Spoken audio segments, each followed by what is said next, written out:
The address of the event where Jeremy first met the Dark Man surprised Condy.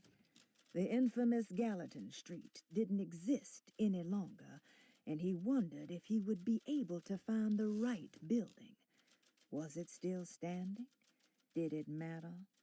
Maybe this world was not just another place, but another time as well.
You want to tell me what this is all about? Welcome, Detective, to the greatest show this side of the Mississippi. Nyarlathotep, the Black Pharaoh, the ancient magician who lived 1,000 lives and wore 1,000 masks. I can see why you settled on calling him the Dark Man. Saves your breath. So, you got scared by a stage magician, and now he's living inside your head. You can mock me, Detective, but you would be the crazy one to think his presence can be ignored. Look where we are.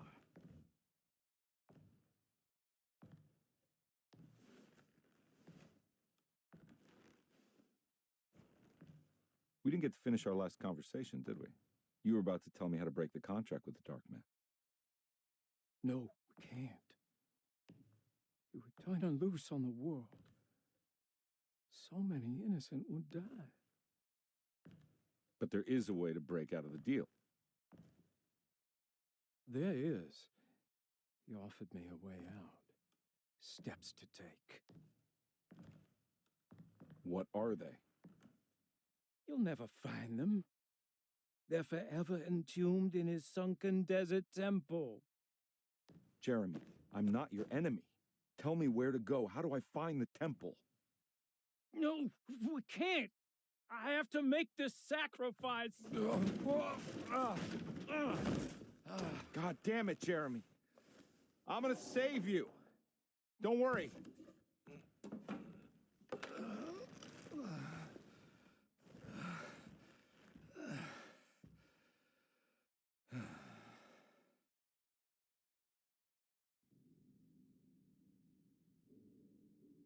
How do you save someone who doesn't want to be saved? Well, he's gonna get saved no matter what. I just need to find the temple somehow.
Oh.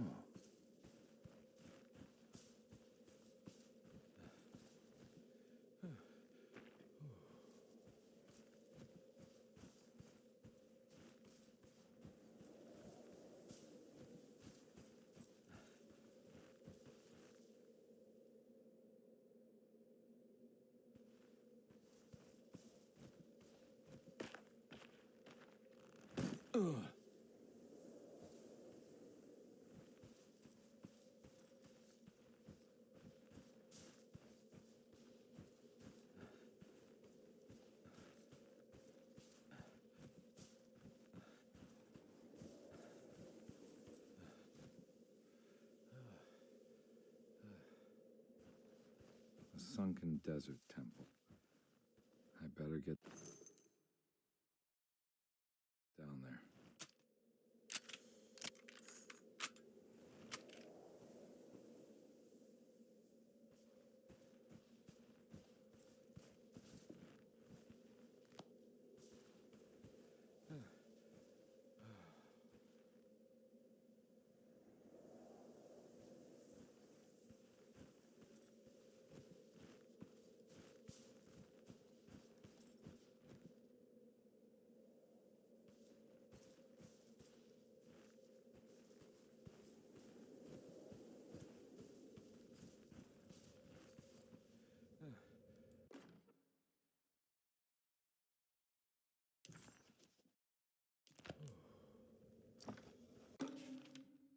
The Temple of Nephron-Ka lies under our camp. Despite all efforts, that unholy site did not collapse, but sink beneath the sand. The pharaoh is long dead, his name meticulously stricken from all ancient writing. But that stage meant for blood and terror remains. The temple is said to be lightless, built to harbor all the haunters of the dark found in the very depths of our universe. Calling on the gods meant creating a bridge between our world and theirs. The terrible Aldebaran of Taurus, the Black Sun, was seen as the most important star in the night sky. Because, according to the Kitab al-Azif, it was said to be the home of that crawling chaos known as Nyarlathotep. Through ancient mechanisms, it was said that the priests could open shafts channeling the light emitted by that strange stone called the Shining Trapezohedron. Several streams pooled together above the statue of that dark man would then be sent through space towards the Black Sun, a message to the gods. The gifts bestowed on the sender are completely undocumented, but often assumed to involve dark blood pacts, where souls are traded for malicious miracles.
Here we go.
star constellation from one of Jeremy's books. The Taurus. And one star. I got a feeling this is it. This is where the contract is hidden. But how do I get to it?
This one looks operational.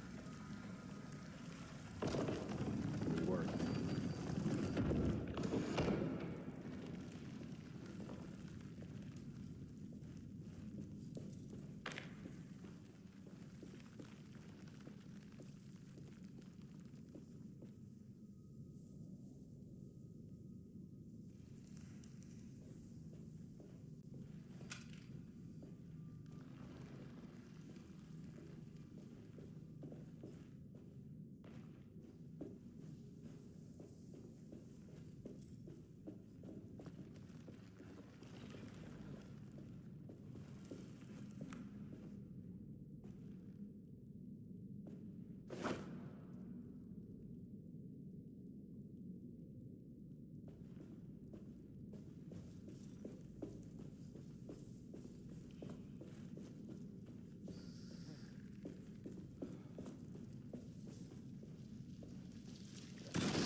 Huh.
It worked.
Huh. It worked.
ready to collapse.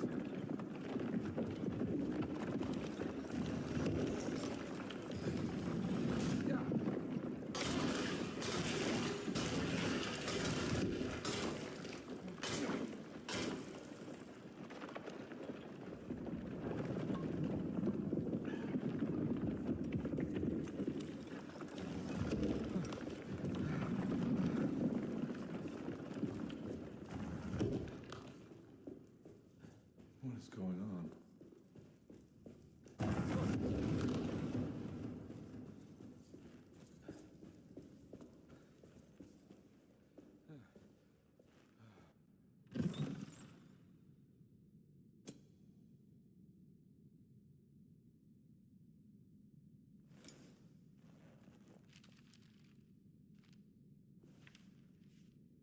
Acknowledge psychological trauma, breakthrough barriers of self-deceit, temperamental behavior. These are the Dark Man's terms. The contract.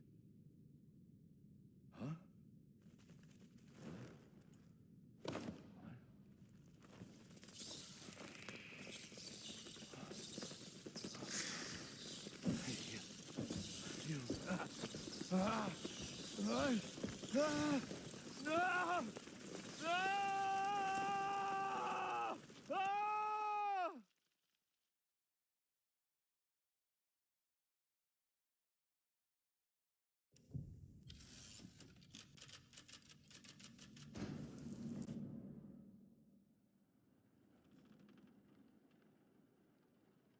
Hey. Hey, detective?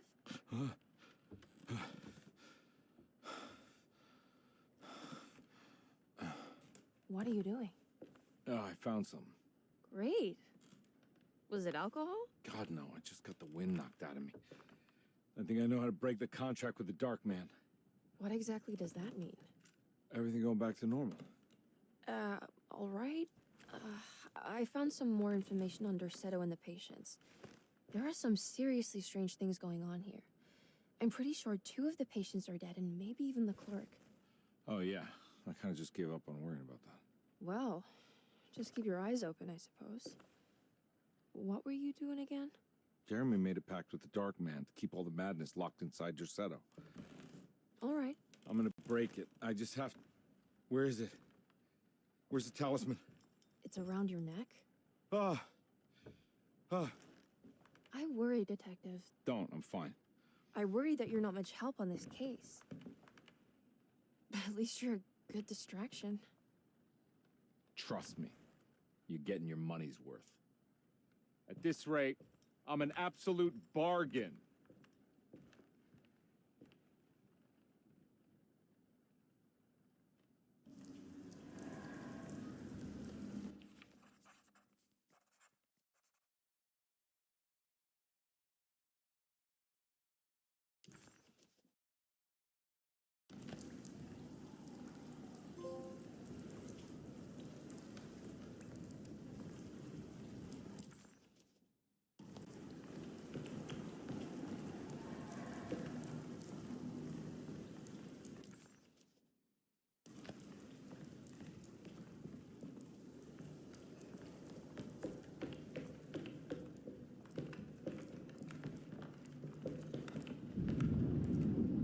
Just what this evening needed.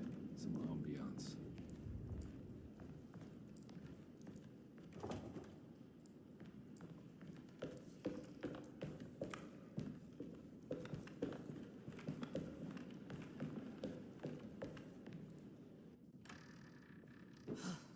Got to be around here somewhere. He wouldn't leave this house. I don't know what to think anymore. You run into that detective fella? Who is he? Can he be trusted? I think he one of the good guys. Or you know, like us. Will he be all right with her coming? Praise the mother. You don't need to know about all that. You just help Jeremy. Just calm down. Ain't time yet. God, it hurts. As far as I can tell, Detective Comby seems to be solving problems, not causing them. Just be ready in case he starts anything.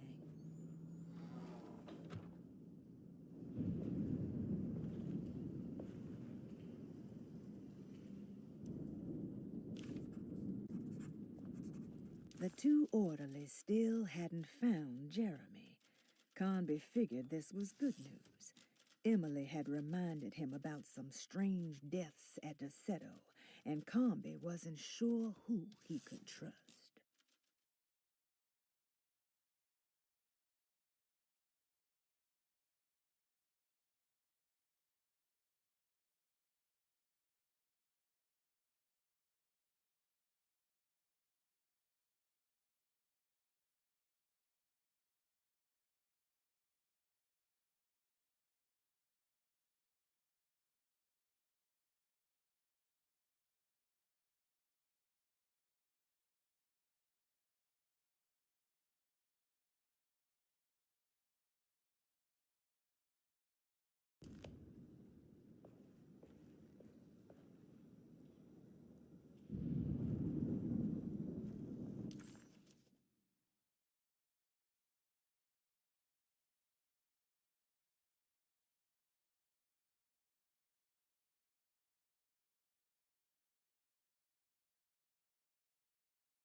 Christ, what the hell was that?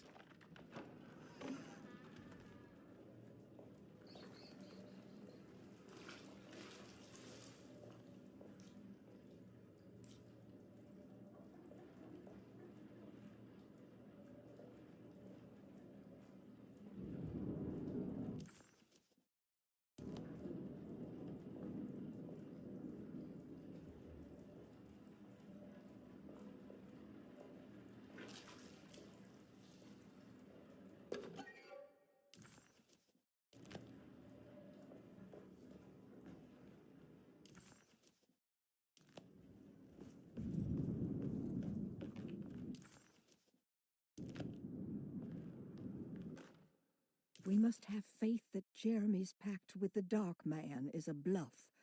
If we are lucky, our visitors will find him and prove it's all nonsense before night falls. What is true is our attempt to call on her. Too many things have happened for this evening to be in vain. Think of Jack and Cassandra, even Perosi, whose circumstances I can't understand. Grace is our goat without horns. She knows it and will play the role. You must talk to your brother, Batiste. I worry that he will fail us. Mrs. Thompson.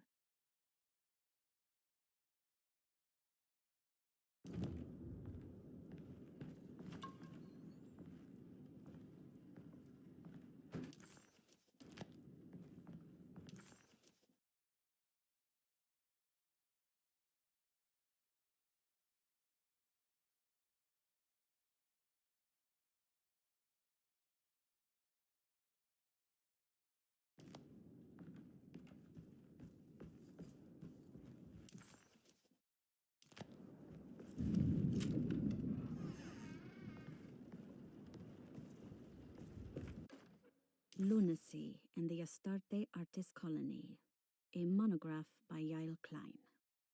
In early 1909, the old Derceto plantation outside of New Orleans was turned into an artist's colony.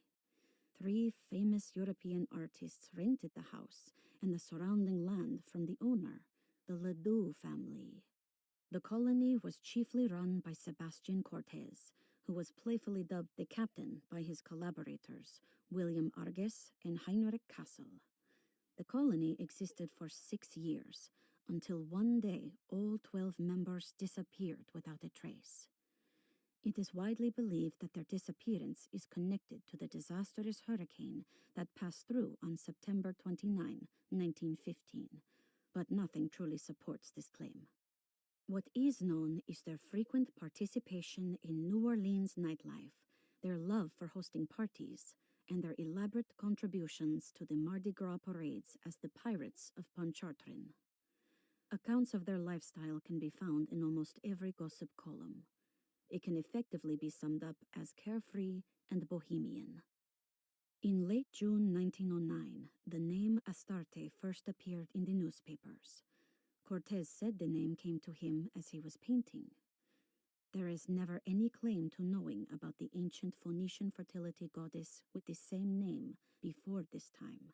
His fellow colonist Heinrich Kassel did know, because he later produced sculptures that show clear references to ancient idols of the goddess. It's impossible to know for sure how this name suddenly made an appearance, but it is interesting because of Derceto's history.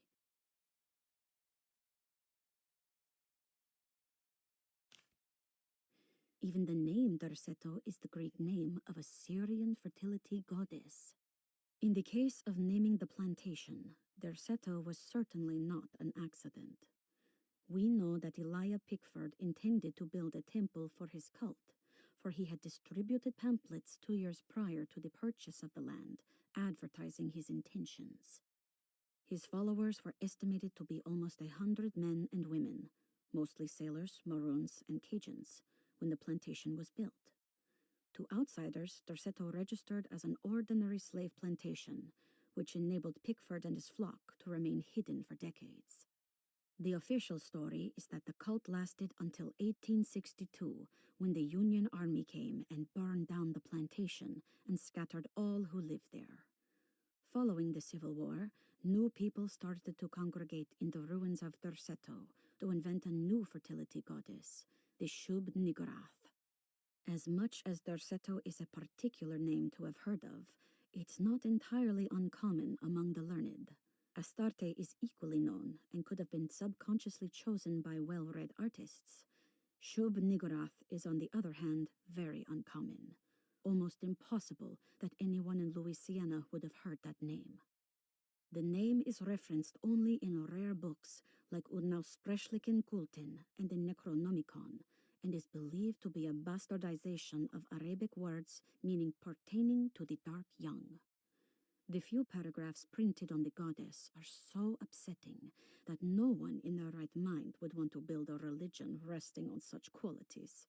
The Shub Niggurath cult was hard to get rid of, but it is believed that despite the police jailing and killing several cultists over the years, the main culprit in the cult's demise is the cult itself, which seems to line up with every instance of cult activity on Derceto's grounds. When Captain J.W. Norton of the Union Army arrived, he described the people at Derceto as malnourished and maniacal.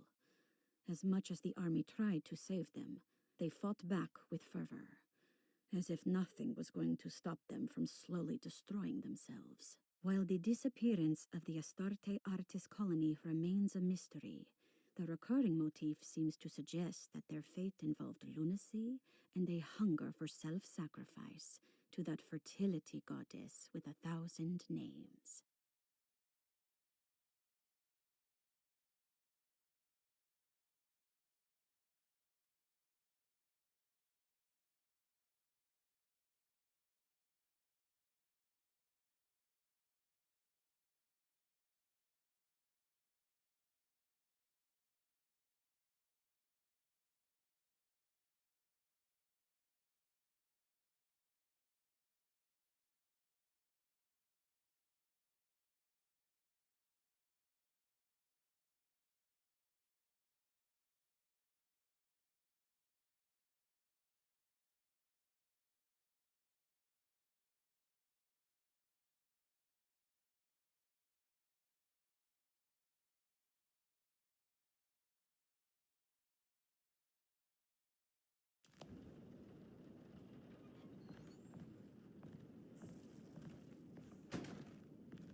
His skin is on his side. Hmm. You trust me. There is nothing that can stop us now.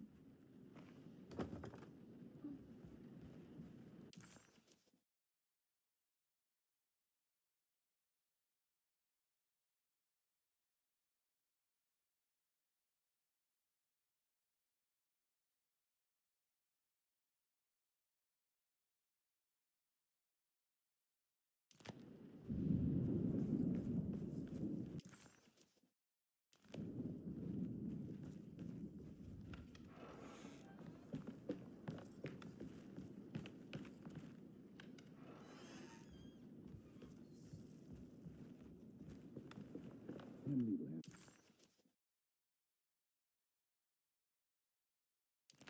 You can't let her ruin our I plan. don't want to run into the orderlies right now. Not sure I can trust them. Don't worry about the detective. He knows his place.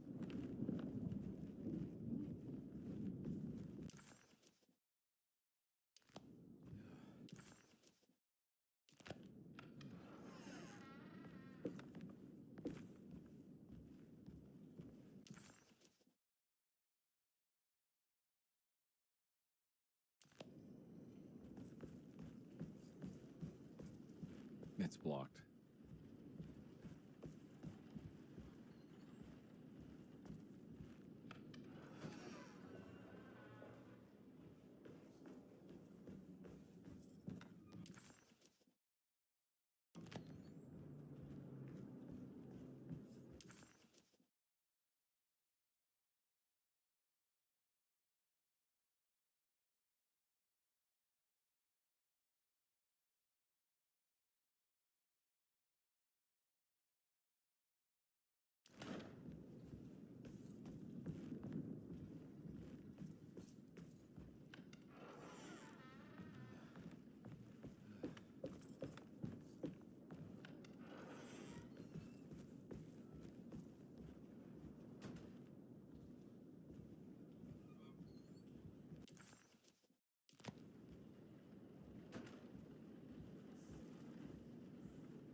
blocked.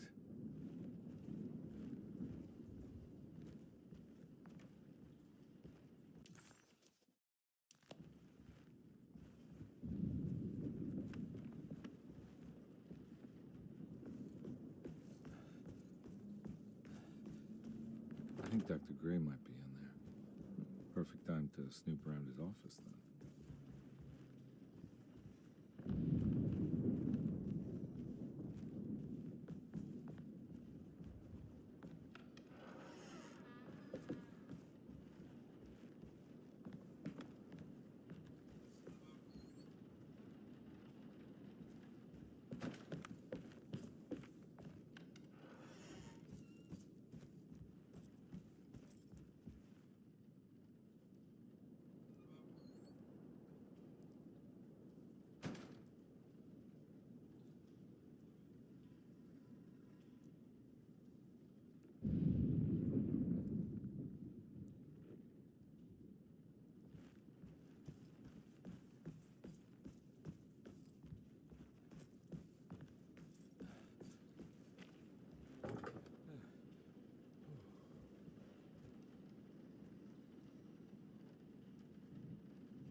is that?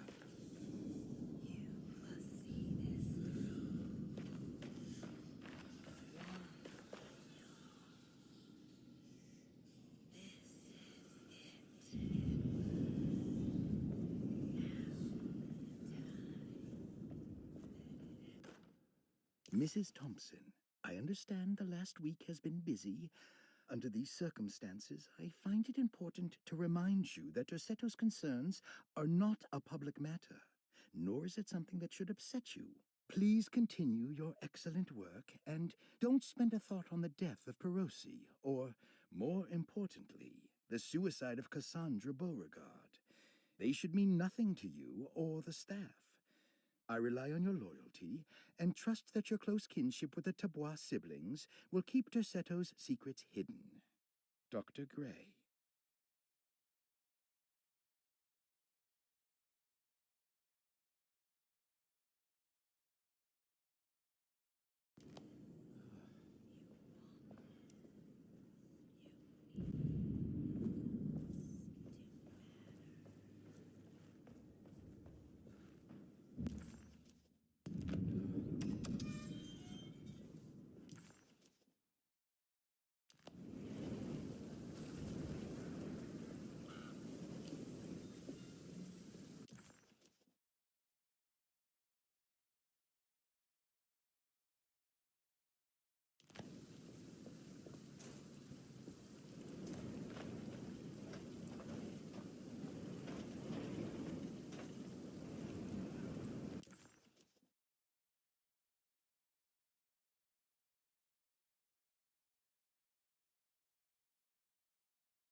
I can't leave. I got a job to do.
There must be a spare key to Dr. Gray's office in here somewhere.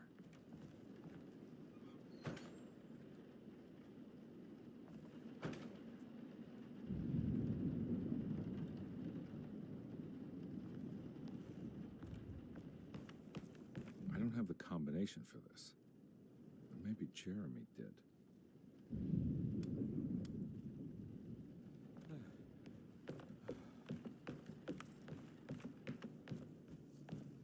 I need the key.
It worked.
The last guest in the empty room suffered from severe maladaptation. I must write this down, because if I understand the condition sufficiently, It could make me deny this fact at a later date, and there is reason for me to think I may come to suffer the consequences from this dysfunction, as some who came in contact with the guest seemed to adopt a new worldview in which everything was predetermined but broken. Upon accepting this worldview, some memories became unmanageable and later rejected. I do not know what this means. I cannot even remember the fate of the guest. I think they were simply misplaced one day and forgotten. Just like all documents pertaining to this guest, they have all been destroyed, or they never existed in the first place. Who wrote this? There has never been a guest in the empty room.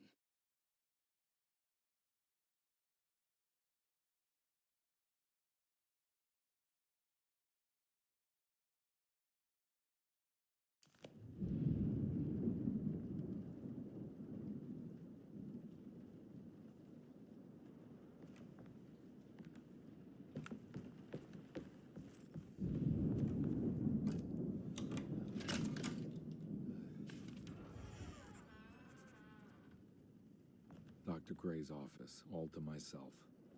Let's see if we can figure this guy out.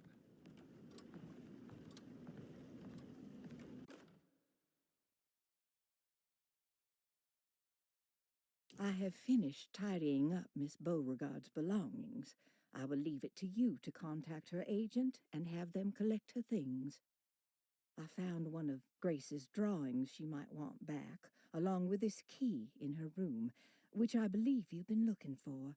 Mrs. Thompson.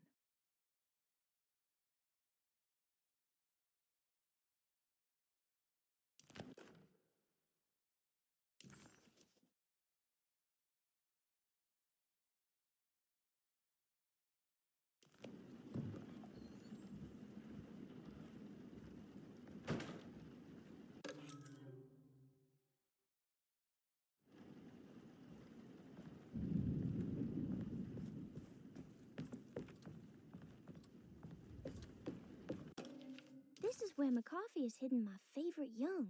It's very important.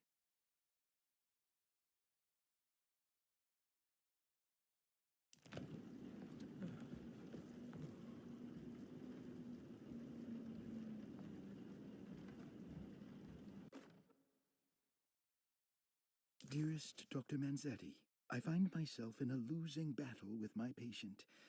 As I've disclosed in my previous letter, his delusions have him completely captured. It's bad enough that he is torturing himself with paranoia, but his madness turns out to be quite persuasive to others, effectively laying the ground for mass delusion.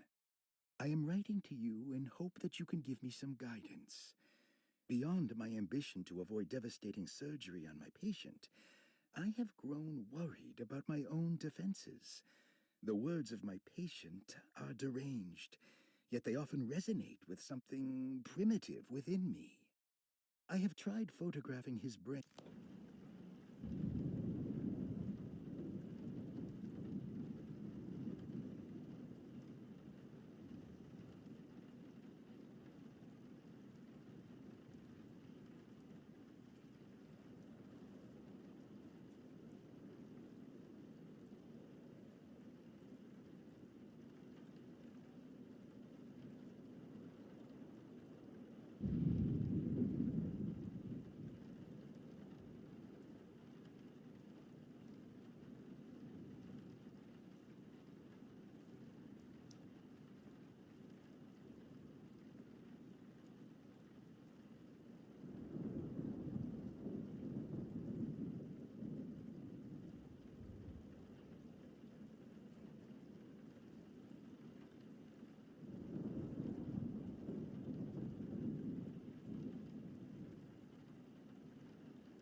Dr. Gray was somehow mixed up in this business with the Dark Man, Detective Conby decided. He had to be. Either Dr. Gray was using the idea of the Dark Man to manipulate and torture Jeremy, or the Dark Man was an actual powerful being possessing Jeremy. And in that case, Dr. Gray was simply a stooge. Maybe both could be true at once. Conby felt his mind racing in all directions. No matter what, he had to find a way to break the pact. That was what Jeremy said was needed. It didn't even matter what was true or not. If Jeremy wouldn't leave Derceto before the contract was broken, then Conby had to make it happen. He just wished the steps on the contract made a little more sense.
Detective Conby. Good to see you again. Solved your case yet? I'm trying. Hey, Grace, you okay?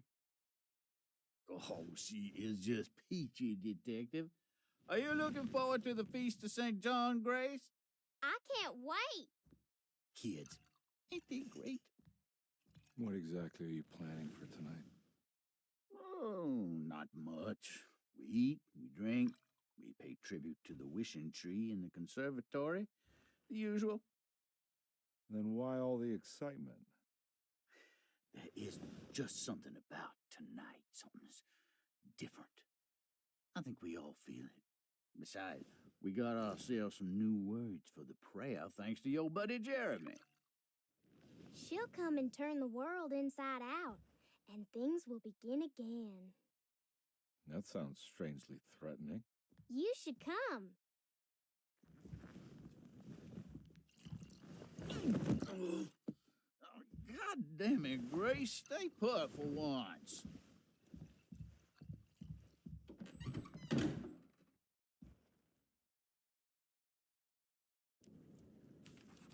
McCarthy was a deadbeat. His mere presence annoyed Conby. It was like watching the worst version of himself mock him by simply being worthless. While Conby enjoyed watching the child outplay the drunkard, there was something terrifyingly familiar about Grace. It was taunting him, like he was supposed to remember, but couldn't.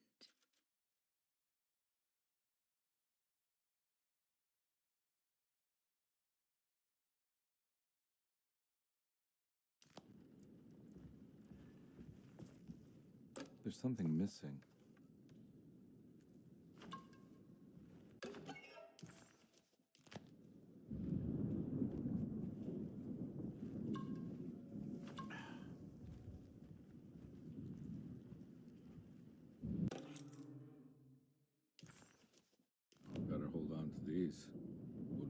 get lost.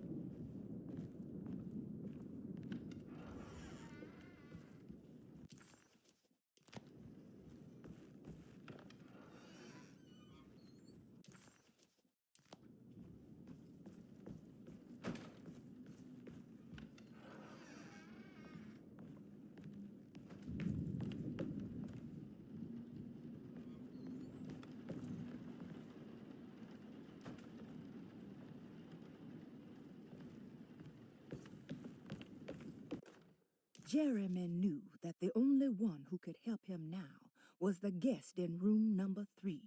The room seemed to have been empty for so long, but that wasn't allowed to be true. The story needed to be different, to include something from the outside. He would bring the guest back to room 3 and show them what was in that safe. 913. But those were not the right numbers. That was the combination for the safe in the clerk's office.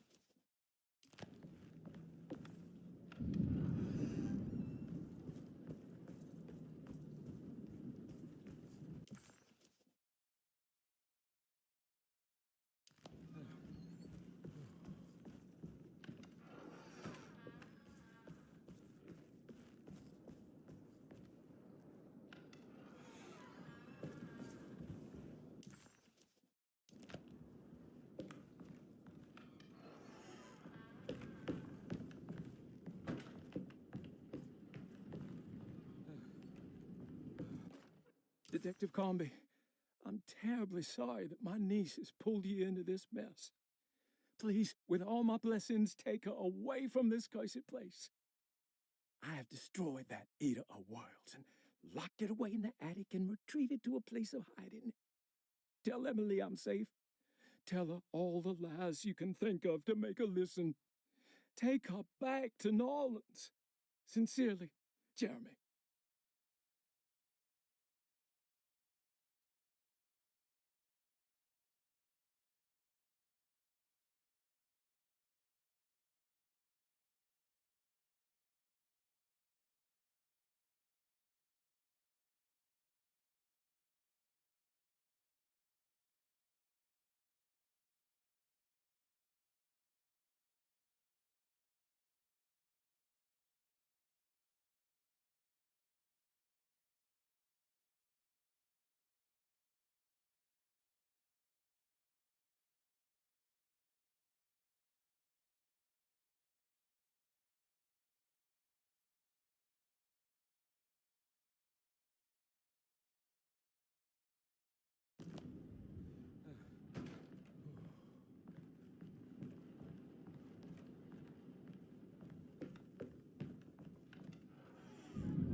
Brother, I need you to trust me.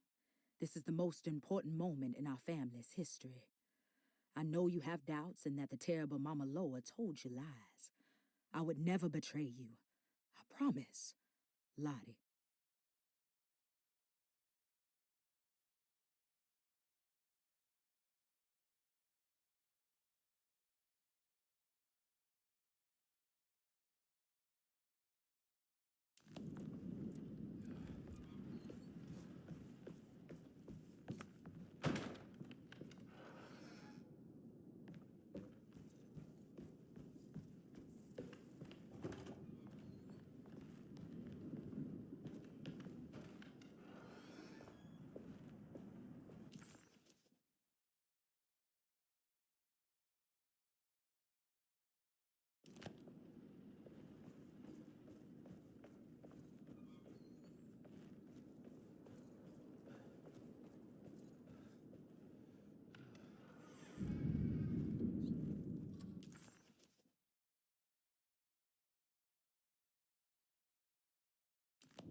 I need the key.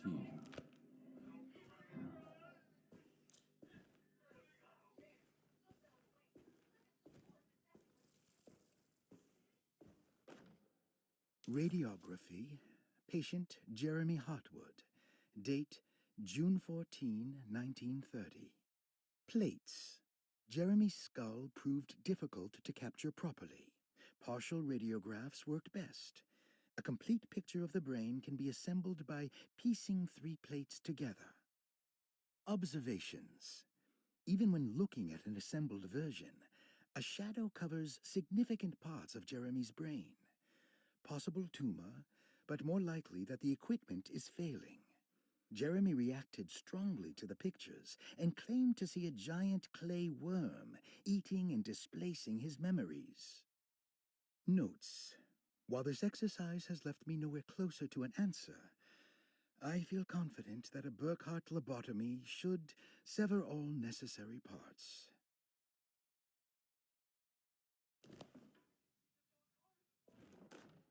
Hypothetical psychosurgery based on the ideas by Burkhardt and the St. Petersburg research could end up saving Jeremy's mind. Severing the connections around the frontal lobe would certainly solve most mental afflictions. The procedure would be brutal in performance, as well as in efficiency. An ice pick pushed through the edge of the eye and into the skull would untether the nerves like Alexander cutting the Gordian knot. As this would likely leave Jeremy in a very different condition, all other paths should first be explored. The medical instrument I would need for this lobotomy is missing, and I should have Waits order a new one.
Don't mind if I do.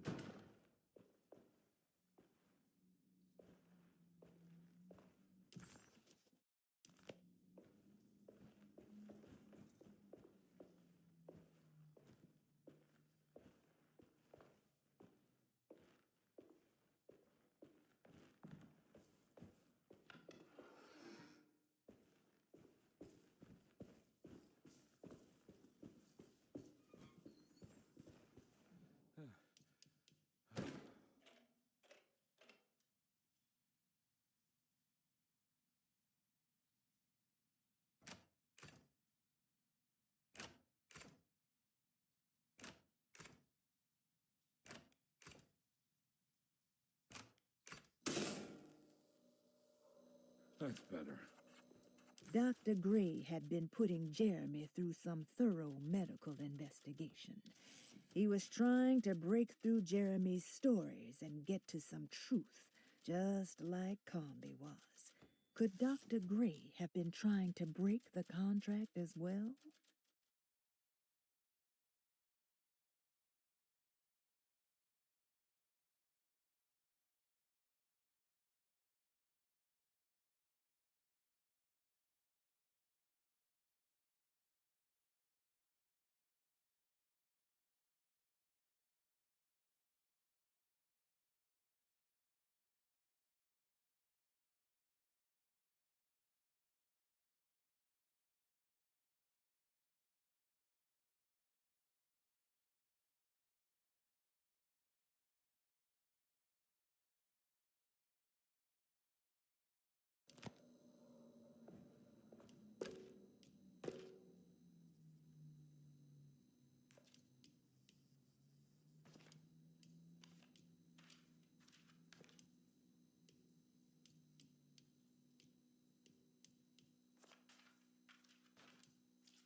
Why does this keep happening? What am I supposed to do?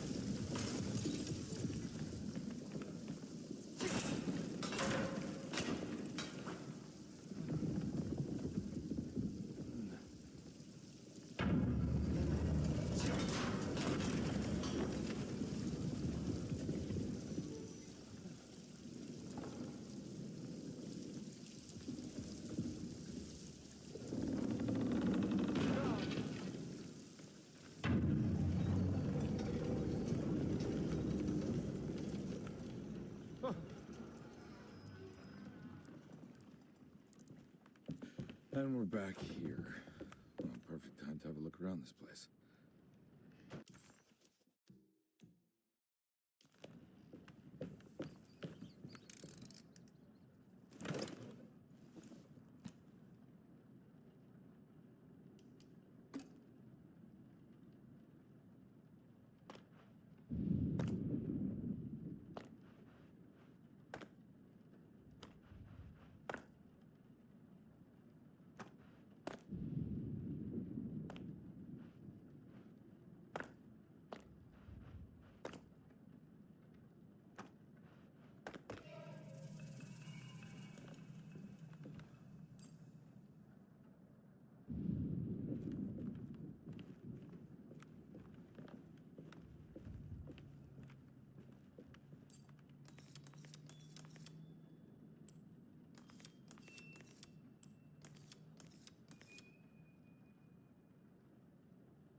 This is where Jeremy's hiding, right? Hello? Is anyone there? Jeremy? I need help! Wait. Can you hear me? I'm stuck in the mud and the fire is taking Jeremy, me. where are you? The motor is dead. I can't do anything more. Hang on, Jeremy. I'll figure something out. I'll get the boat running. Jeremy was calling out for help, but Combi couldn't figure out where the voice was coming from. For a moment, Combi wondered if the boat itself was Jeremy, or if he was below it somehow. It didn't matter right now. Jeremy was clear on one thing. He wanted Combi to get the steamboat running and out of the mud.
The boat's wedged itself right into the bayou. If I get the motor started, I could try reversing back into the river.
Jeremy, where are you?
pretty weak.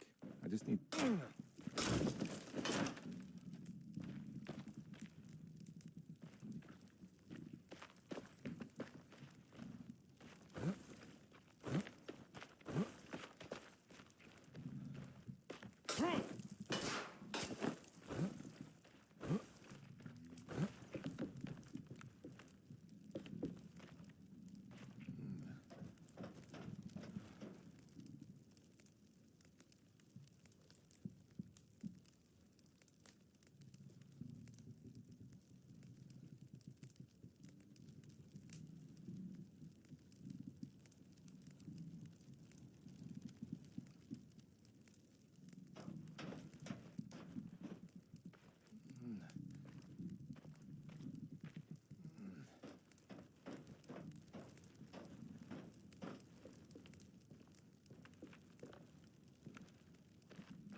This definitely needs fuel.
Are you ready to tell me what happened in the attic? I put a rope around my neck, and then I strangled all the life from my body. Are you under the impression that you died? Yes. No. I was supposed to die. What does that mean? That you were supposed to die? I'm the catalyst. I had to die to make the story happen. What story? What are you referring to, Jeremy? 30 years ago, Frederic needed me to die. You're not making any sense, Jeremy. Find your focus. Hey! I cheated everyone. I didn't play my part. Hey! I escaped my doom. My destiny. Again, find your focus. Hey, I'm right here. What the hell is going on? Now everything is wrong. Nothing is in place. I'm right here! Calm down, Mr. Conby. What do you want? Were you not talking to Jeremy right now? I haven't seen Jeremy all day. Are you all right, Detective? No. Actually, I don't think so. Well, maybe. I'm gonna go look for Jeremy. Good. Let me know if you find him.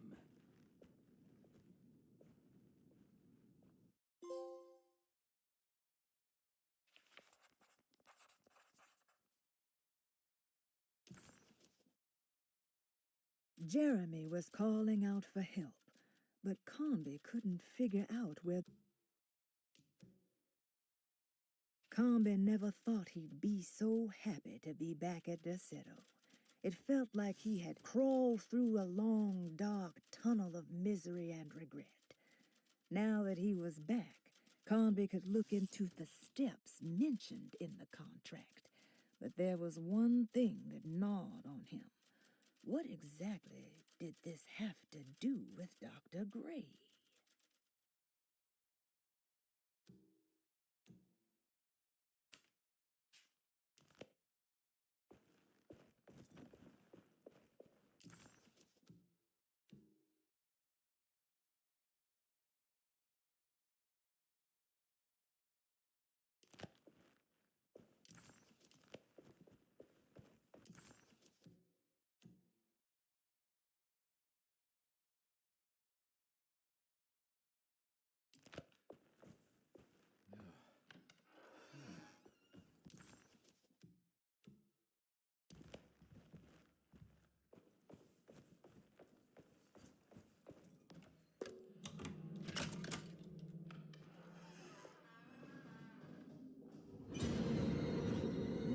No.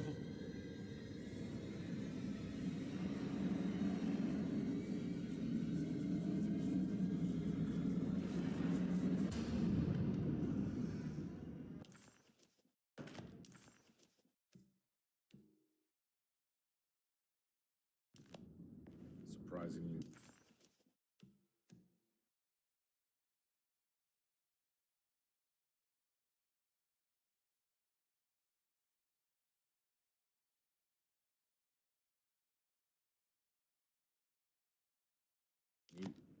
Maybe I've been selling that old barfly short.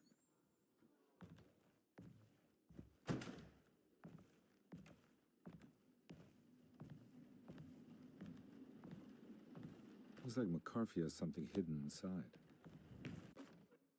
Sometimes, I think this place makes me worse. That Derceto might be my grave. A coffin made of ostentatious architecture. A Taj Mahal for the drunken depressed.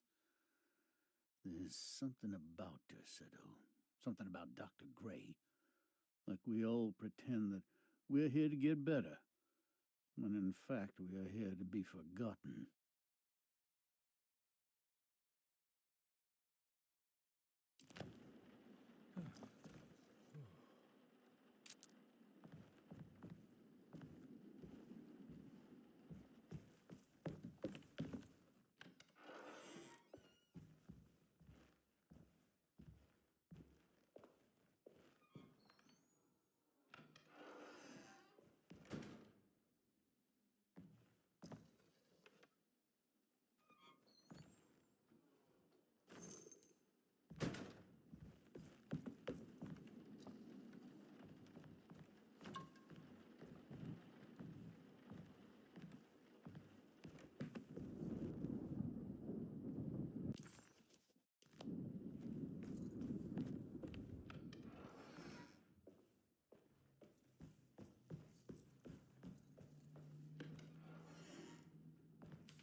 Conby entered some new, mucky dreamland of Jeremy's, a long-abandoned steamboat aground in the bayou.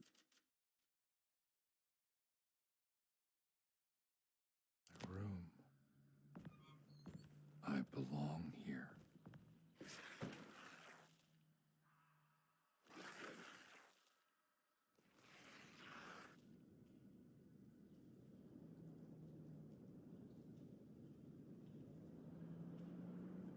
I know that number. Where's that from? I did this. I wrote that.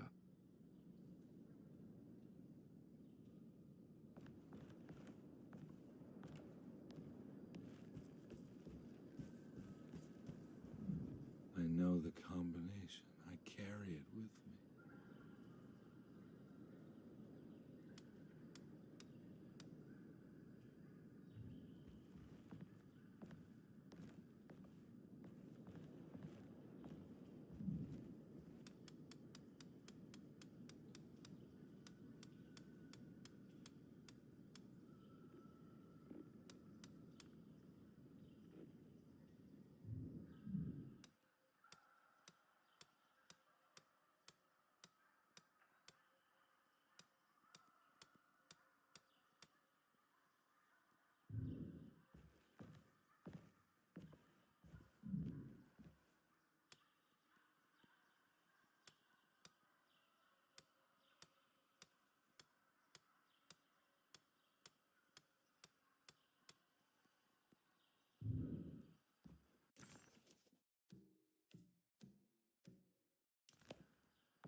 Detective, I have made many discoveries in my case.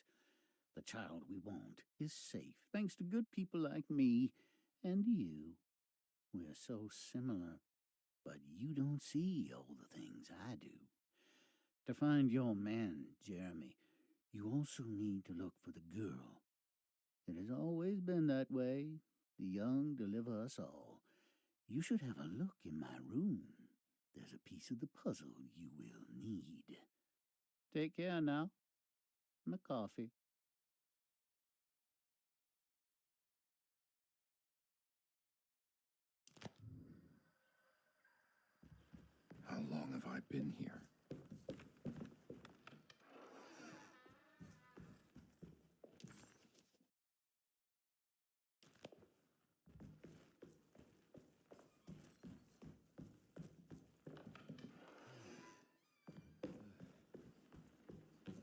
Looks like McCarthy has something hidden inside.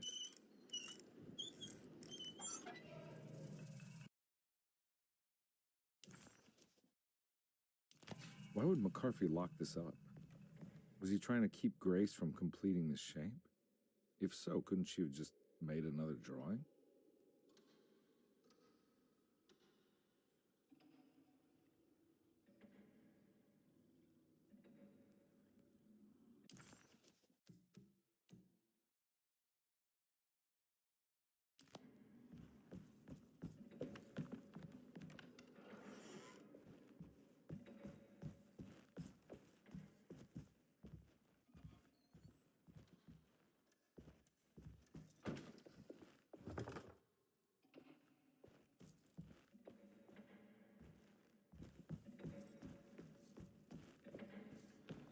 What the hell happened in here?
am I back at the office? Jeremy's never been here. That's me, isn't it? How long had it been since I drowned myself in drink and depression? And it all felt so peaceful, way into oblivion. A welcoming, dark voice wrapped around my mind like a heavy blanket. It turned off suddenly as I woke up from the sound of my office door closing shut. A messenger had left a telegram from Mrs. Saunders. She had a lead on where to find her husband and her kidnapped daughter. I think I need to figure out where I'm going first.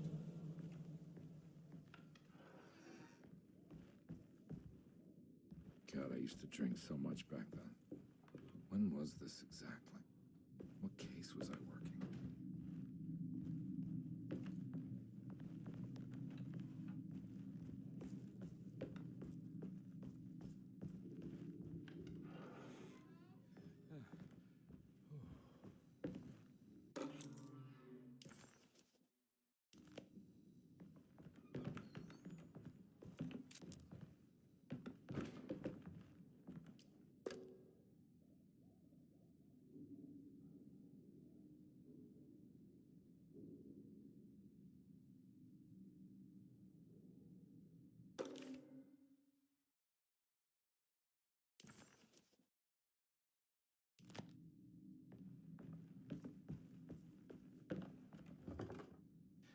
I think I need to figure out where I'm going first.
I remember this case.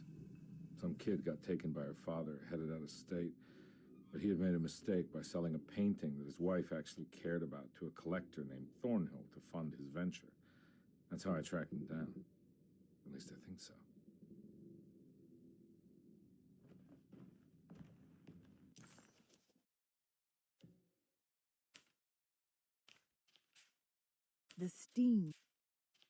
The steamboat was a hideaway that Jeremy had built over the last few days. Having seen his memories extracted and expanded into physical realms by the Dog Man, his unconscious mind had decided to take the chance that Jeremy could manifest a world in secret. A world that wasn't sanctioned by the Dog Man. Deploying his own self-deceit as a gambit against his dog master.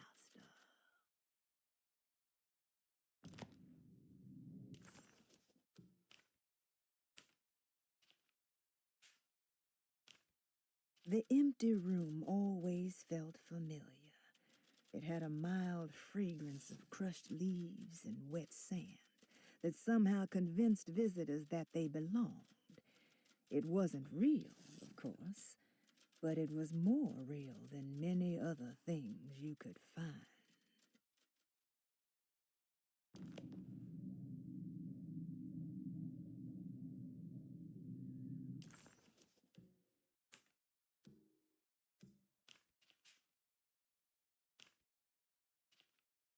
He was back in the French Quarter, his office to be exact, a place Jeremy had certainly never seen.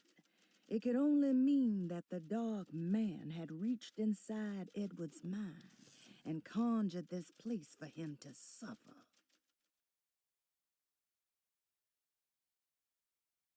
Conby vaguely remembered the case of the missing child. She was kidnapped by her estranged father.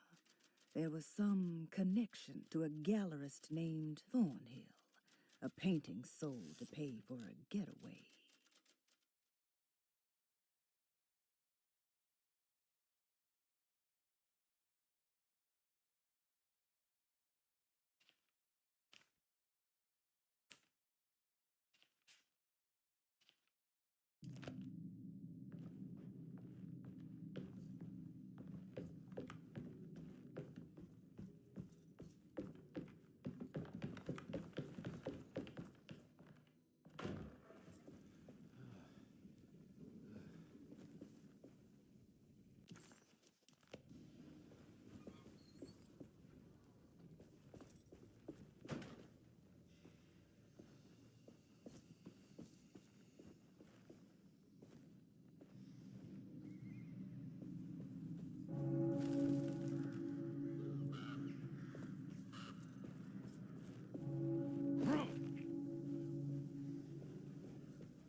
Thornhill wasn't a bad man, but he had principles keeping him from handing out information about his deals.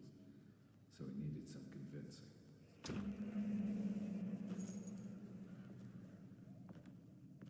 Well, every case can't be squeaky clean.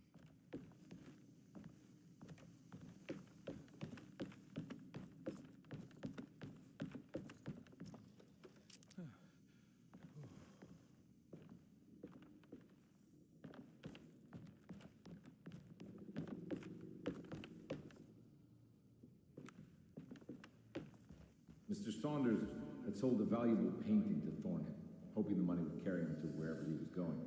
The painting, now leaning on an easel in Thornhill's bedroom, had a certain mesmerizing gloom that seemed to call out to me, telling me I was needed for something important. I felt myself falling into the painting, only being brought back by Thornhill, thrusting an address to a Hotel St. George into my hand and asking me to get the hell out.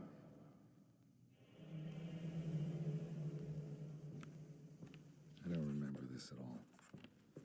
I can't say it didn't happen. Jeremy was calling out for help.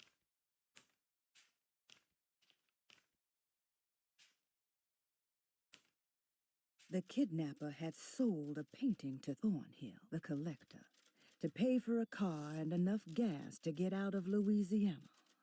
Detective Comby was suddenly reminded of shaking him down to find out where the kidnapper was hiding.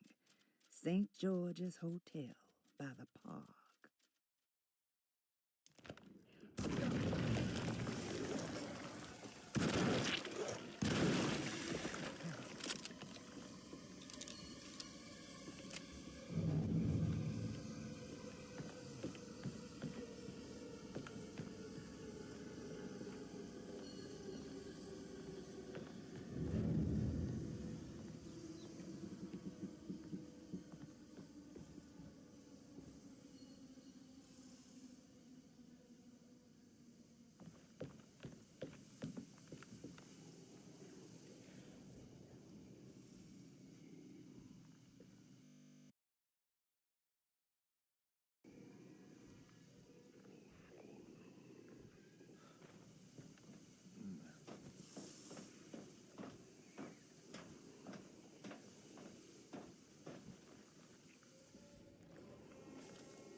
On my way to the hotel, the Morton gang caught up.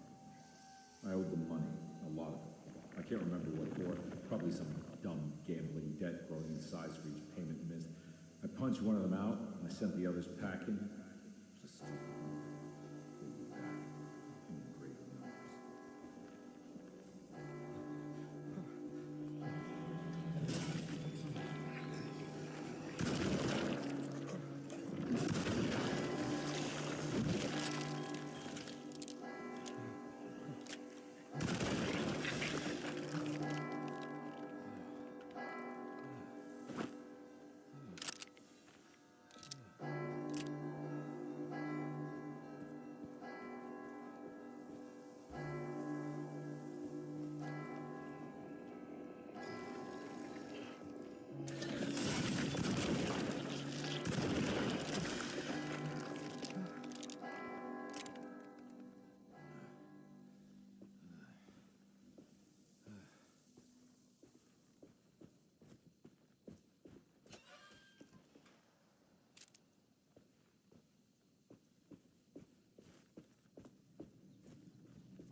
hotel ledger, I recognized the handwriting, the signature.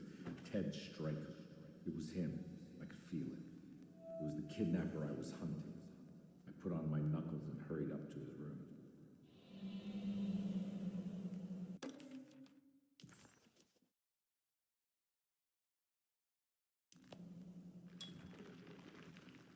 Something about that name, Ted Stryker, rings a bell. Feels vaguely familiar.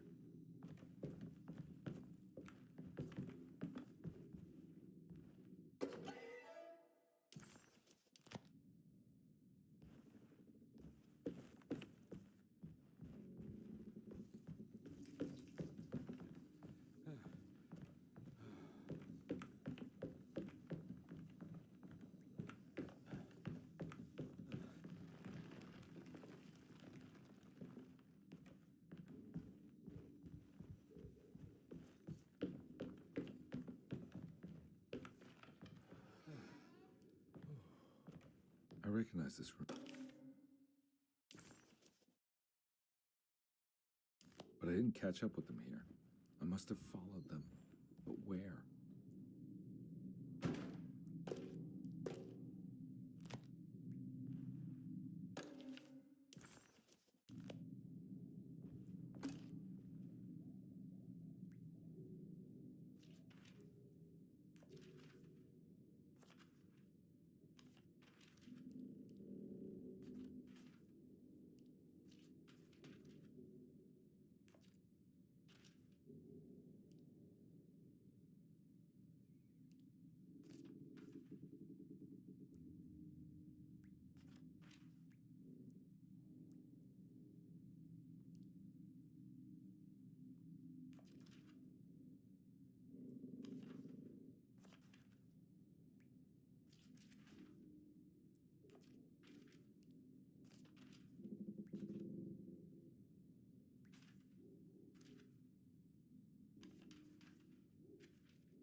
That's right, he was running away, ditching his old life and marriage in New Orleans to find something better in Tallahassee. And he took his daughter with him against the will of the mother. That's why she hired me. But I stopped him. I caught up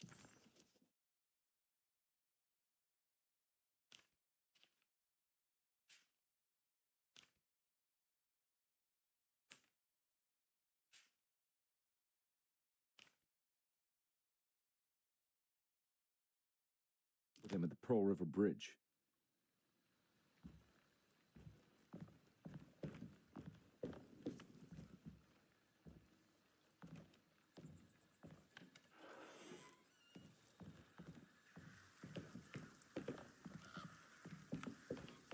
Pearl River.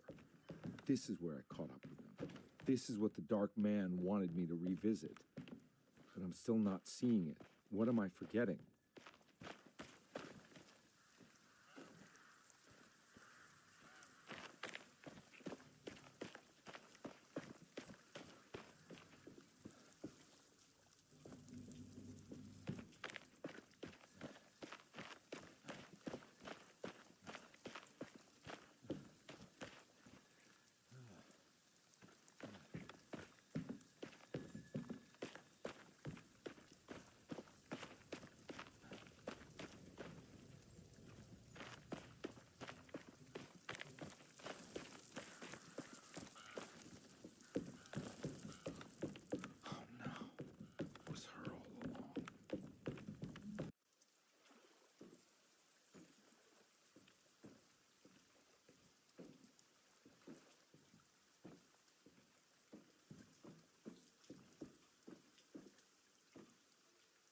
I can't believe I didn't recognize you.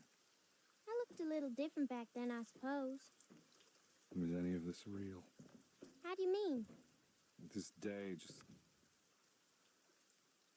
so much is happening. I can't... I think I've lost my head. Do you need me to apologize? I mean... I am sorry. I don't think I can even begin to explain. You're just a kid, Grace. I'm really sorry. I didn't mean for it to happen.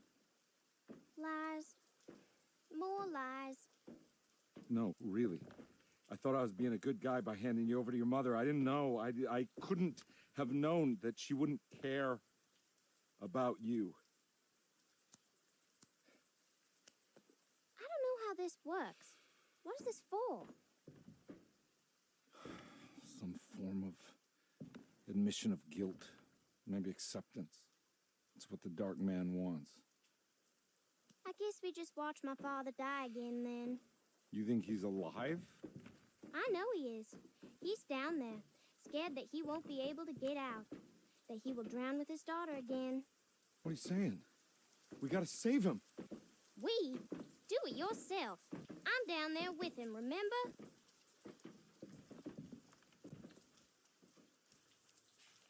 Can I really save them? This all happened so long ago. I have to find a way to get down there. I have to see it with my own eyes. There was a boat at the house where I entered. If I can raise the bridge, I should be able to get to the car.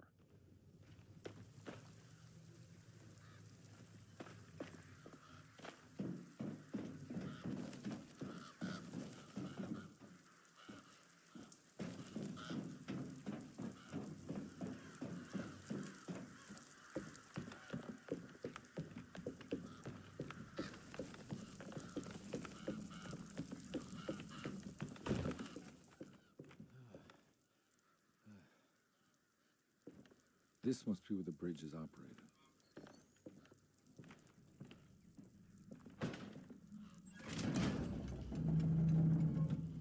Nothing's happening. It's like something's holding it back.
There we go. Should be able to pilot the boat onto the bridge now.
Comby had run their car off the bridge.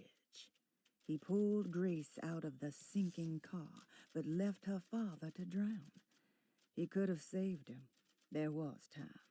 He just chose not to. Instead, he took Grace back to New Orleans and collected his paycheck.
My God, Carnby.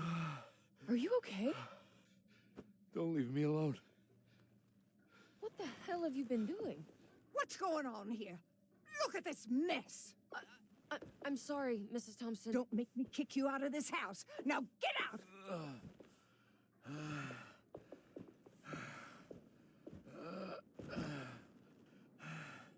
Hey, Detective. Mr. Carnby. I'm really worried about you. I'm okay. I just need to catch my breath for a moment. This place? There are some very disturbed figures around here. And I don't think it's just the patients. I've been reading some things about how Derceto has a deranging effect on people. I think it might explain things. What? Just take it easy, okay? I'm gonna go find a way into Dr. Gray's apartment. I want to know what he's hiding. Emily, don't worry. I think I'm close. I'm gonna set everything right. Just be careful.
Detective, am I glad to see you. Lock the door, will you?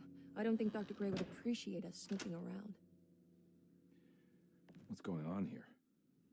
This feels so strange.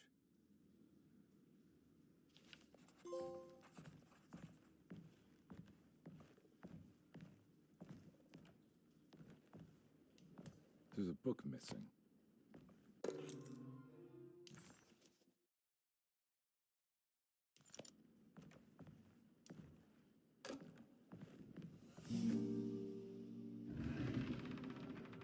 What did you do? I was just rearranging the books. Well, come on, let's check it out.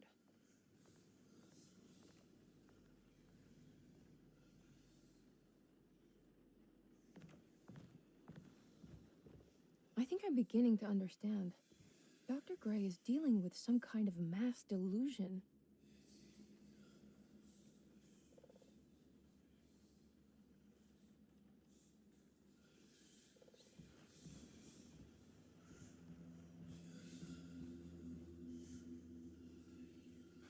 What were you saying about mass delusion? Derceto seems to have a deranging effect on people living close by.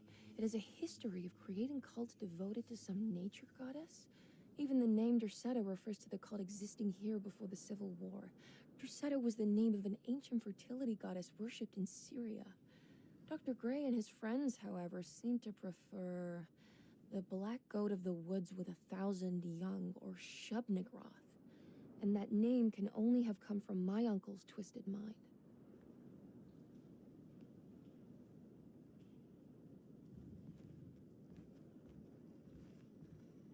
That mark on the floor looks like tal. Good to finally meet you, Mr. Hartwood. I'm here on the behalf of your brother Philip. You were expecting me, weren't you? Yes, you're from Derceto, no? That's right. I just wanted to ask you a few questions to see if there is anything I can do to help you and your family. Okay. I understand you're full of imagination. You make up a lot of things. I suppose. And you obsess over them, blurring reality and fiction. Sometimes. Do you want to tell me about the Dark Man? No, I don't. That's all right. Perhaps there is something else you can tell me. Something you know to be made up, but you hold dear. Juan? John? Who's John? No, Juan Luis Jorge. Oh, wait there a moment. Here, take a look. Is he... Oh, he is the author.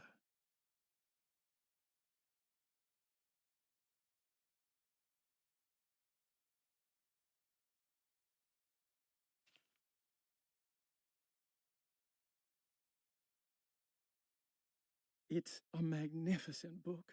Life-changing even. The real Juan is long dead, but I like to think of him as my friend. My most beloved friend. I see. Do you often do this? Fantasize about people you read about? No. Well, there is Jacob. Who is Jacob? Turn to the last page. Oh, it's a newspaper article. The Prisoner of Ice, Jacob van Ostad. Is he also your beloved friend? Oh, no, Doctor. Not at all. He is the fire that fights fire. Yes, I think it's clear your overstimulated imagination, this mania, needs to be tempered for you to live a normal life. I know your family calls it the Hartwood curse, but I want you to know that there is nothing supernatural about your condition. It's all inside your head. And with that, I'm very qualified to deal with. In time, you will be cured. In time. Yes, in time we will exorcise all your demons, all the dark men. Please, Mr. Hartwood, calm yourself. What happened? Oh, don't you worry your little head about it, Miss Hartwood. Your uncle and I just had our first breakthrough.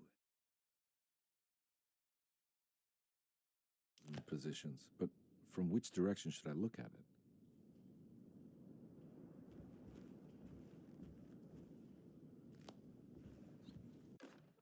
The Snake Dagger, a monograph by Yael Klein. In Ludwig Prin's book on pagan rituals called The Mystery of the Grave, as translated by Nicholas Vachy, there are several references to a sacrificial dagger called the Snake Dagger.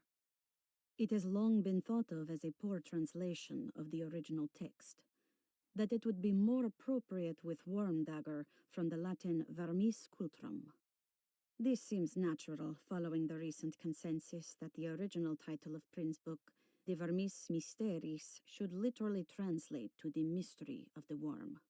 However, this would take away from Vachy's great effort at translating the underlying meaning of the words and revealing several cultural beliefs. While Prin certainly was using the term worm as a symbol or synecdoche for death and the dead, which is made clear by the contents of the book, in the case of the dagger, we shouldn't be too hasty to dismiss his translation. Reading through Vachy's correspondence with his patron, it appears that he had more than just the Latin text at his disposal. Vachy had dug up Prin's living relatives and uncovered several cross-referenced historical texts and an actual snake dagger. The dagger was dated to the early Middle Kingdom of Egypt and had such a clear shape of a wave that Vachy considered calling it the sinusoidal blade. Knowing the full story, it seems prudent that he chose to translate it as snake and not worm. There are several reasons why this choice of word helps us understand the pagans that Prin's book attempts to describe.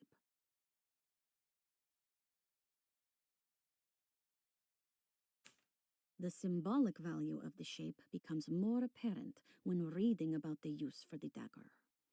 In the passage of possession and exorcism, we find the snake dagger poisons the poisoner within the victim and is therefore pacified.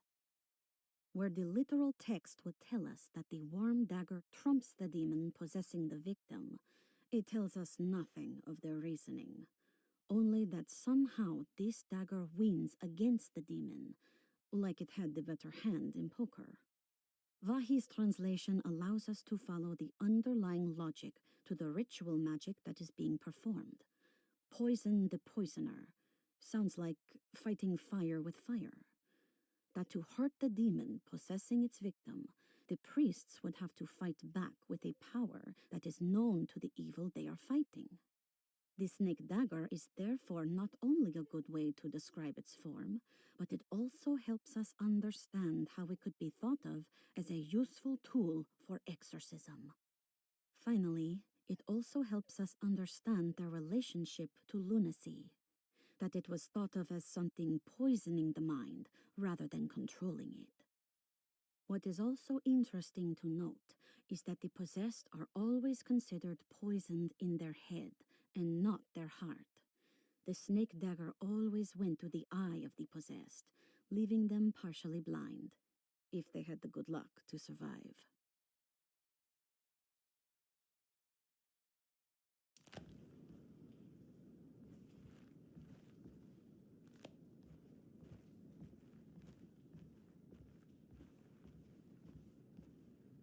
You think all of them are in this cult business? Even Jeremy? I'm not sure any of them have a choice at this point. We just need to find a way to stop all of this.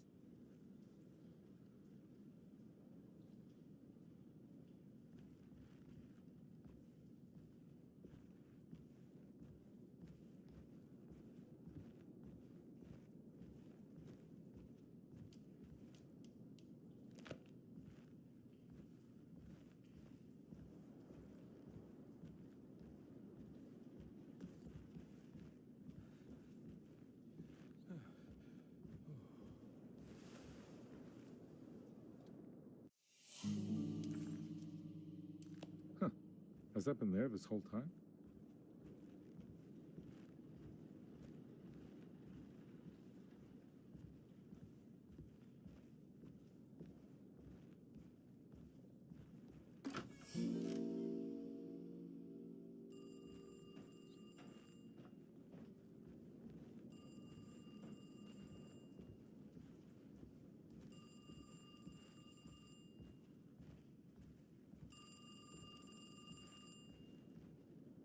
been so busy trying to free your uncle from the promise he made to the Dark Man, I guess I kind of just let everything else go.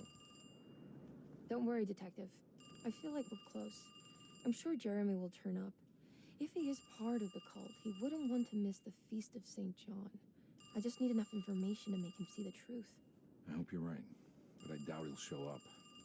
Not as long as the Dark Man's got him hiding.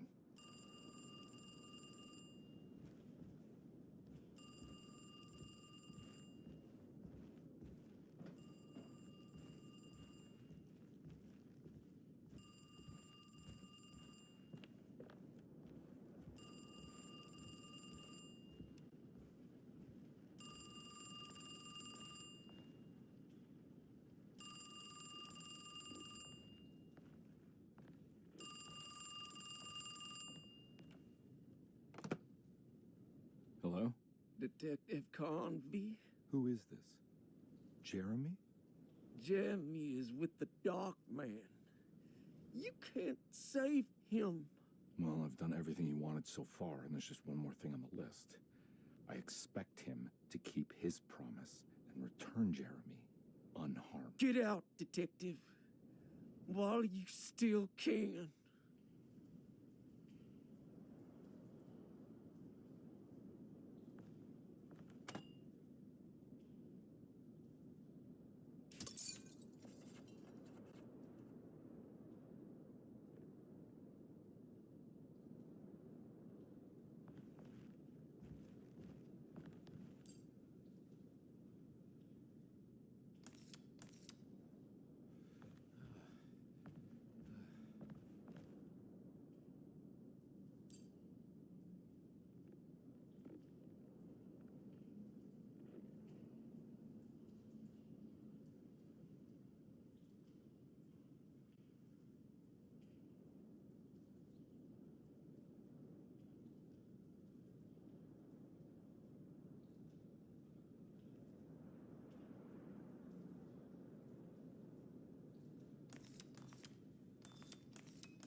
You okay?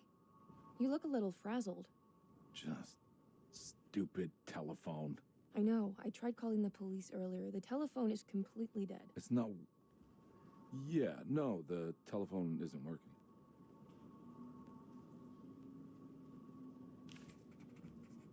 Detective Conby was worried Emily could tell, that she could see the madness written on his face. But what if he was the only one seeing the truth?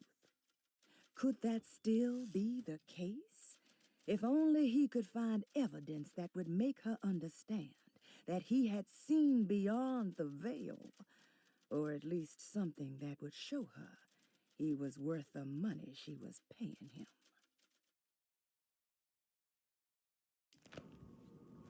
Miss Hartwood, I think you're gonna want to see this. Is there something in the closet? Yeah, there is. You don't see the very obvious gate leading to whatever Jeremy's madness is serving up next? I don't understand. Are you making some kind of fashion metaphor? I'm sorry, I don't have time for this. Can you just tell me what you're doing? You don't see this. It's fine. It's fine. Catch you later. Are you going inside the closet? Yeah. You got a problem with that? No. Do what you think is right, Detective. Sorry, I didn't mean to. Goodbye, Miss Hartwood.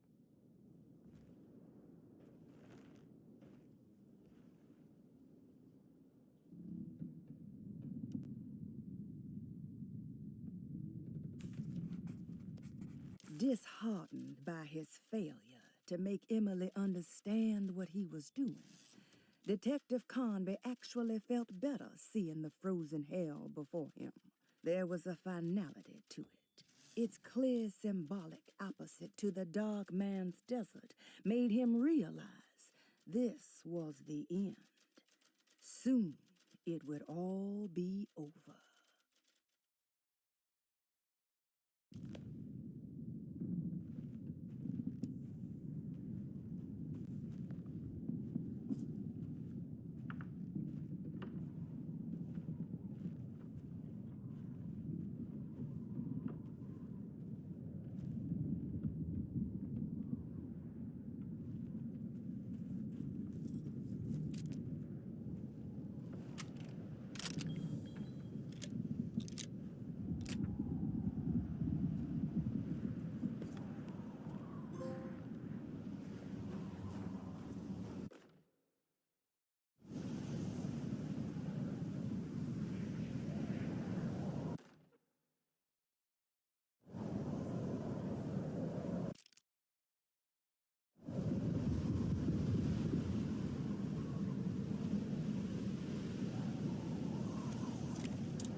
Hey, you! What are you doing here? What is this place? Turn back, detective. You're not wanted here. Whoa, take it easy. I'm not your enemy. Oh, you're wrong, detective. You're wrong.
horse, the Taurus.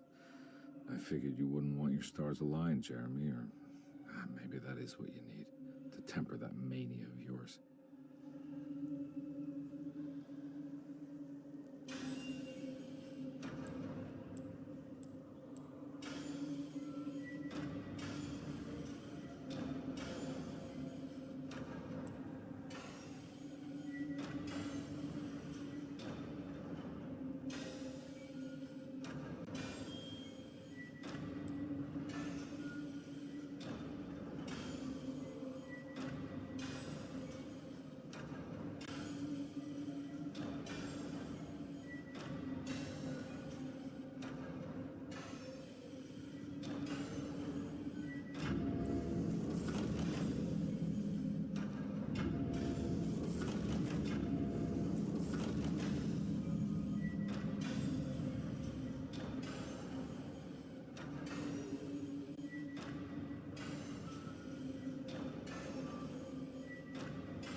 God's sake, stay dead, will you?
Jeremy? I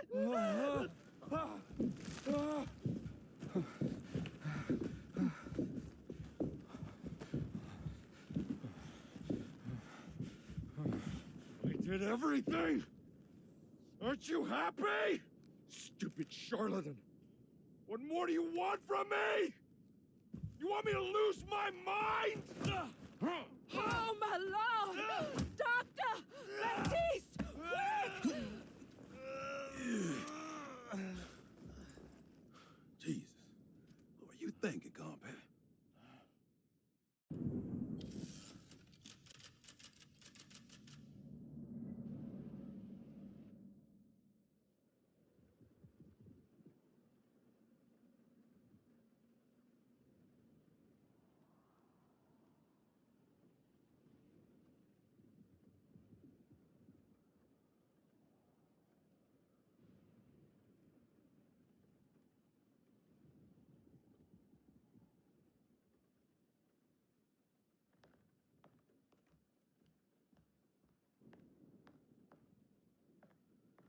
You awake? You are awake. Mr. Conby's up. Hey, buddy. I thought you'd be knocked out for the rest of the night. Come on out and join us, will you? I'll save you some gumbo. Good to have you back. You gave us all a good scare. What happened? You had a psychological breakdown. Sorry for manhandling you, but you were being violent, you see. You stabbed Jeremy and then punched Dr. Gray. Are they okay? Jeremy's a little strange, but everything's back to normal. Really? All thanks to you, compadre. You want to try standing up?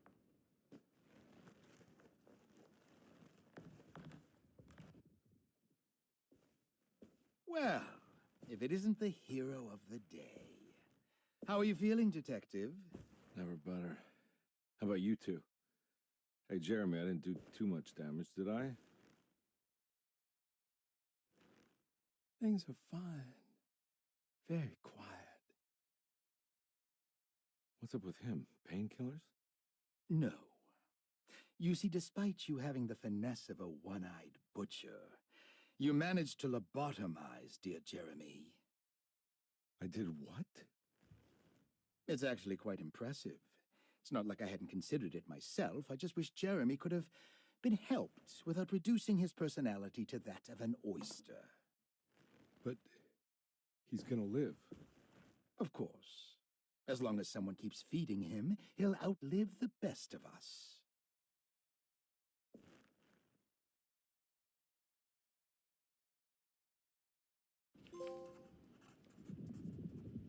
Everything was back to normal. Did any of it really happen? What had Conby actually been doing all night?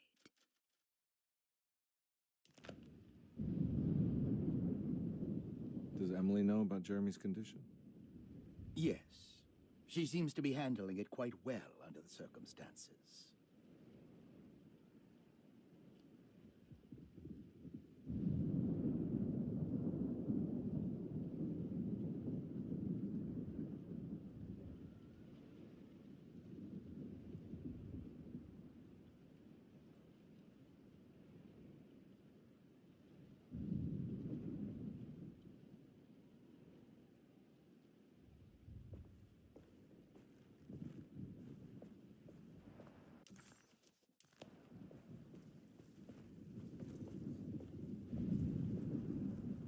Good to see you back on your feet, Detective. Have some gumbo. Thanks. I'll save it for later.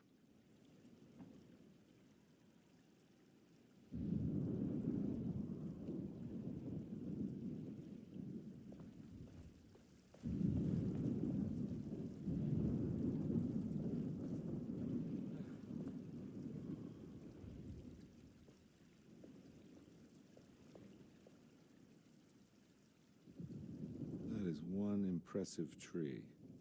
More impressive than you could ever imagine.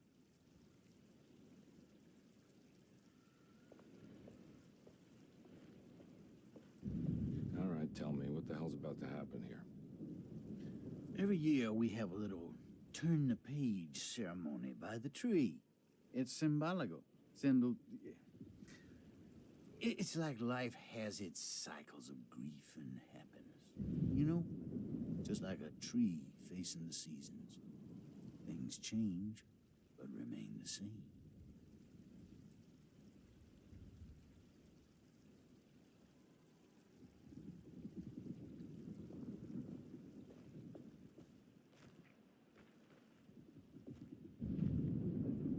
Hey, kid. What are you up to? Preparing for the ceremony. I don't want to disappoint Mother.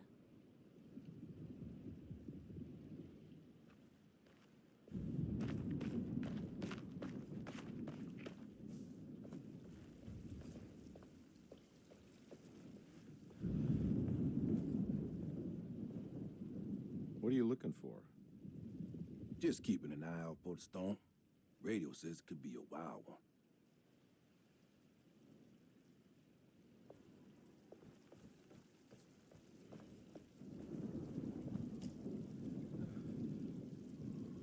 Everyone knows what to do? Y'all know the new words. Mrs. Thompson, we talked about this. I'm not sure everyone is comfortable. Doctor, I insist. This is important. We've waited for so long, Doctor. Let's just go with the old song. Not every change is an improvement. Boss, good or bad, we need to move forward. All in, Doc. Let's bet it all. But we don't know what we're dealing with. It'll be okay, Doctor. Better even.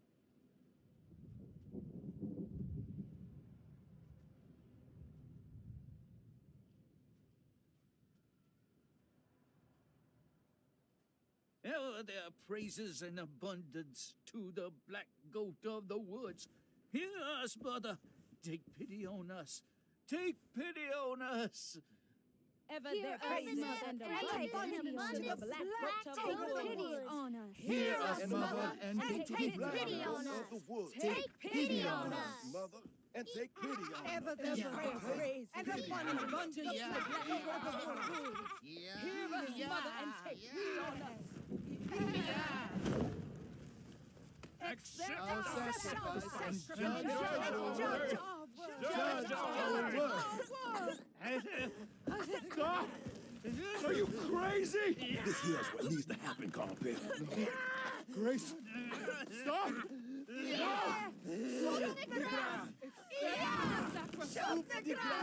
The black goat of the woods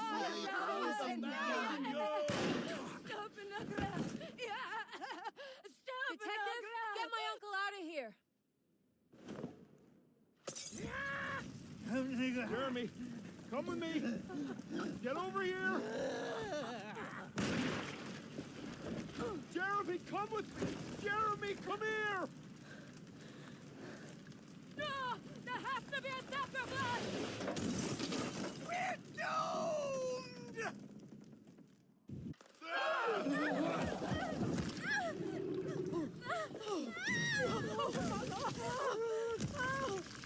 Jeremy, come on.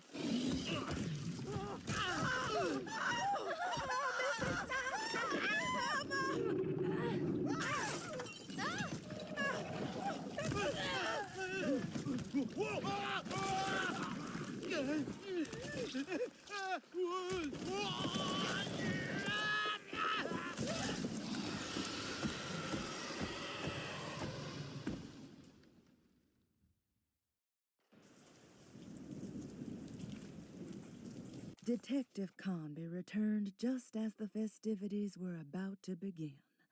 Emily was grateful that she didn't have to sit through whatever ceremony the people at Derceto had fashioned. Instead, they excused themselves and made their way to the front side of the house. With a tremendous sense of relief, Emily climbed into the car. She watched Conby ready the back seat for Jeremy in the rearview mirror. What a long night, she thought. Thank God it's all over.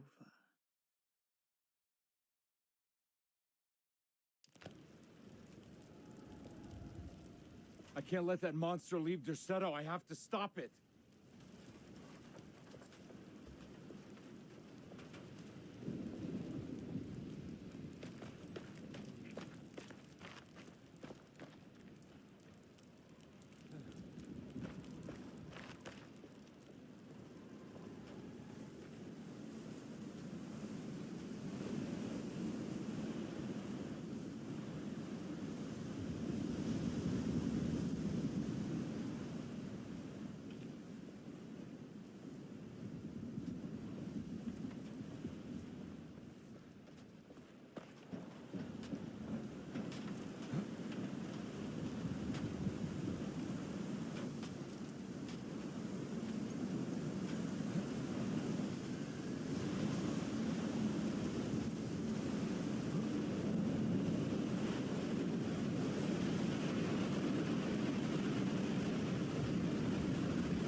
I'm all out of bullets.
Detective, What the hell was that?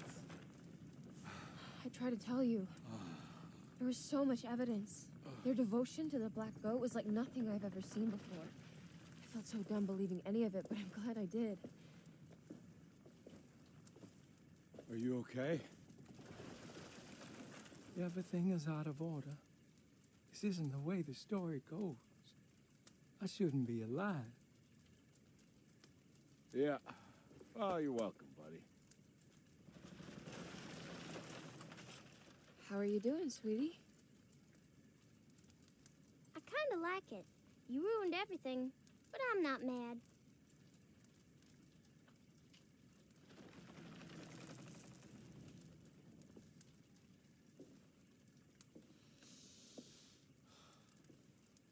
All right, you ready to head back to New Orleans? Come on, Jeremy. We're leaving. Can I come? I thought you said you didn't need saving. Don't leave her. She's important. Of course we're taking her with us. Yay, I'm important.